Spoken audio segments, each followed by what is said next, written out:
Lando, great to see you. This is a bit mad. We're here in Trafalgar Square in front of all of these people. They're all here to see you, to see McLaren. It's a bit mad. Life must be pretty good at the minute. I mean, it's cool. It's been a beautiful day. The sun's been shining.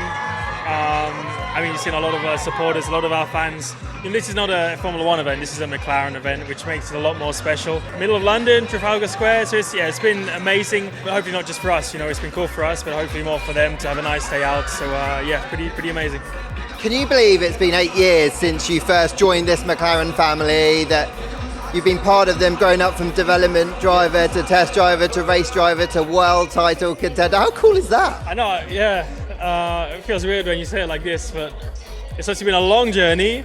It brings back good memories. Even when you say it, I think of when I first, watched Formula One. It was at Silverstone when the first ever event I went to was Silverstone. So it's not just I'm saying it because it's a British Grand Prix. I'm saying it because it easily has the most meaning to me. So I'm very excited for it. And when you first walked in through those doors of the MTC as a part of the McLaren family, could you ever imagine you would be stood here with me, about to go to the British Grand Prix, as a favourite for the race win of the race you always wanted to win? No, I was actually I was a bit scared when I first went to McLaren. It was a daunting place, and I was very small. So the thing is, it always feels so distant, you're there, but then you're like, well, I need to drive for them one day, and then I got to win a race for them one day, and then I got to try win the championship. So it always feels like years away, but you work, and then suddenly you're here, right? And it's I think you take it for granted sometimes, but then when you do an event like this, when you get the cheers, you see all your t-shirts, it's a feeling that really is unmatched. You don't get it anywhere else in life, and for me it's very, very special. So you're coming here off the back of a wicked weekend in Austria, the most complete I think you've ever had, if I'm honest. You must be so pleased with the way you handled that, and a couple of days later it's all sunk in. How does it feel? It was easily my best performing weekend from start to finish. It was a great weekend, and it was definitely not an easy race to win either. So it wasn't an easy weekend, but it was definitely my best performing weekend, and at least to come off that one into my home race is probably as good as it can get. But it shows the team are doing an excellent job. It shows that the work I'm putting in is paying off, but it doesn't come easy, it doesn't come naturally, it takes time, it takes dedication, and I think when you see it pay off like it did last weekend, then that's obviously what makes me the most happy. So I'll keep doing that, I keep working like I am, and hopefully we can do it again this weekend. Now I know the team have brought upgrades and they've been working hard, but I don't think it's easy to kind of put into words how much work you guys have done behind the scenes to kind of clear just the smallest details to get you into that position you had in Austria. I don't think anyone knows apart from me and my group, the people that are around me to help me every weekend, but it's also not something I need to share or I even want to share. It's my team, it's the people who are there to support me, help me, look out for me. That's my thing, and then hopefully you only see like the finished product, but yes, especially this weekend, this year has been a little bit trickier, and I've had to go back to the drawing board a little bit with certain things. So there's certain things I've had to work on for sure, and there are certain things as a team we've had to try and figure out and get back under control, and we're working on it. It's not like I'm super happy and everything's perfect. There's still things to improve, but we're certainly in a better place.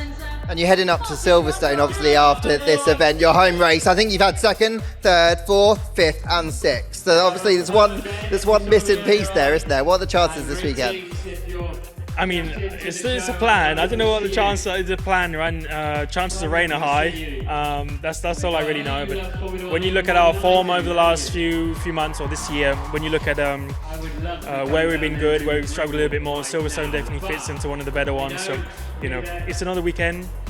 It's the one I want to do the best in. It's the one I'm most excited for. So excited to see what we can do. How special is it when you go there? Because it feels like there's an increasing number of Lando fans and far fewer Lewis fans each year, just because of it's just essentially the fact that you're growing. Yes. Well, I'm like 20 years younger than Lewis. 18 or something. So, it's cool. Like for me, even the fact that I get to say I'm racing against Lewis and stuff, I still find that surreal. I still find it cool. It at times feels more normal because you're just competing against him every year and race after race, but it's so cool that I'm racing against one of the best drivers ever in Formula One. That, like, for me, that's special. It's a guy I looked up to when I was a kid. Yeah, I'm sure his prime was what when I was watching Formula One. I mean, that was his first few years, but it was Lewis, Fernando, McLaren. It was the good years that I think a lot of people remember watching. And hopefully now it's my turn to kind of try and, not fill his boots, because I mean they're very big boots to fill, but to kind of move along and take the reins a little bit and do our country proud, to take over for the Brits. But Lewis is still going strong, so I'm sure everyone wants him to do well. I want him to do well, and I want to race against him still a bit before he goes.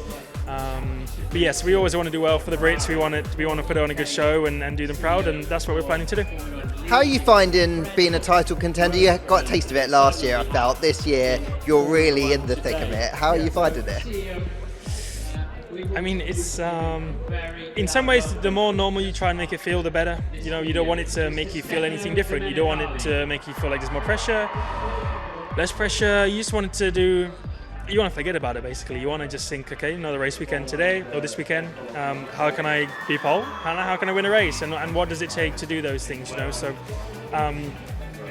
it feels special when you get asked about it, like now, and you think, okay, I'm fighting for the World Championship. And when you take a step back, but the thing is, you're so in it, you're so consumed by it, weekend after weekend, day after day, that you don't think of these things. You just think, okay, what can I do to win next weekend? Which is the main thing. And at the end of the year, you see where you end up. But it's special, it's cool, it's an honor to race for McLaren, and for us to be so fast every weekend and to be fighting Oscar for it.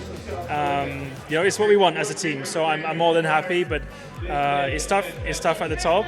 You're fighting the best. I'm fighting the best in the world, and it's also enjoyable too. And it feels like you're uber on it. 'Cause I used to see you at the golf course, playing a lot of golf. It feels like you're doing a little bit less, because the focus is hard, right?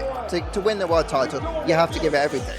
Yeah, I mean, there's balance. It's not like I don't do anything when I still have my days off, and I think they're still just as important as days that you work. But it's a balance, and especially when you got more to work on and more knowledge of how to work, where to work. But everyone has days off, I just because you don't show it on social media doesn't, the world don't need to know everything that you do. But I definitely am working more now than I've ever done before. It's also my biggest opportunity than ever before, so it kind of makes sense. But you got to have the right balance on work, on life at home, your normal life. But I still love golf, so I still play my golf. Also, just a couple of words about Oscar as well. You guys seem to get on really well. That's fair to say, even though you have hard battles out on track. Yes, especially last weekend was a tough one. But I've always got on well with my teammates. So I'm not going to say it's all me, but Oscar's also a very genuine guy. Always just very relaxed. Always looks very chilled. But he's also a guy, we both know we want to beat each other. Everyone knows that. It doesn't mean you need to put any other story on it. We're two guys, we have a laugh, we have a joke, we enjoy that we're Formula One drivers. But we want to beat each other. Like every day we want to beat each other, and it doesn't mean there's anything else than that. Like we're two young guys, who want to have fun and want to be the best in the world. And we both understand that's our perspective from one another. And that's a good thing to have. So, people can say what they want and write what they want. Like, you can't win races like this, you can't win championships like this, but it's all nonsense, really. And we both want to do it our own way, and we both want to be number one. And we both want to enjoy it at the same time. And was Austria a really good example, that first 20 laps where you just know you can race him well? You both know, I guess, what you've got to deal with, and it's going to be a safe battle. I mean, I think it was definitely still nerve-wracking, but I think it's the same with anyone. Like, if I was racing anyone, it's still a very, very tough first 20 laps, and it was still a tough race after that. Pretty more nerve-wracking for Zag, for Andrea, for those guys, but I think we both know we can race each other hard, we can race each other closely, disregarding, Canada and things like this, but we want to race each other hard, we want to race each other, as close to the line as possible, and we want to give each other a good battle. So that's what we're going to try and do. I'm sure it'll happen more than just last weekend. It's going to happen plenty more times, and we both look forward to more fights together. And it's the kind of thing where it really does boost your confidence when you win those battles. I mean, especially if it's for a win, it's always going to be rewarding. And it's tough, it's not like any of our wins come easy. So it's always rewarding, just the fact that it's a win, but the tougher ones, which are the ones we battled a bit more, like last weekend, are always the ones that maybe a little bit sweeter, but doesn't give you anything more. You know, it doesn't give you more of a leg up. It doesn't do anything like that. It's just I've won mine, he's won some, and that's how it is. And we both go into the next weekend with a fresh mindset and see who wants to come out on top again. And just finally, do you feel like you've learned a lot of lessons last year from fighting for a world title that you're able to apply? You don't have to tell them what they are, but do you feel like you learn a lot less that's helping you fight like this really tense battle, even if it's with a different person? I think so. I mean, I still learned plenty of things this year already, but for sure. But it's also a very different season. You know, it's against a different driver. It's different risks, different rewards, different challenges. So similar look from the outside, but I think deep down it is quite different. We've been fighting it from round one rather than suddenly like, oh, we might be fighting for a championship here, which was more like last year. So different challenge, but both enjoyable. I enjoyed last year a lot, it was tough, and I'm enjoying this year, and it's still tough, you know. So I like I said, I look forward to more of our battles together. But you're always learning in Formula One. There's always things you can work on. There's always things you can do better, and that's part of it. Great stuff, Lando. Best of luck this weekend. Thank you for your time, and I'll let you go meet your fans.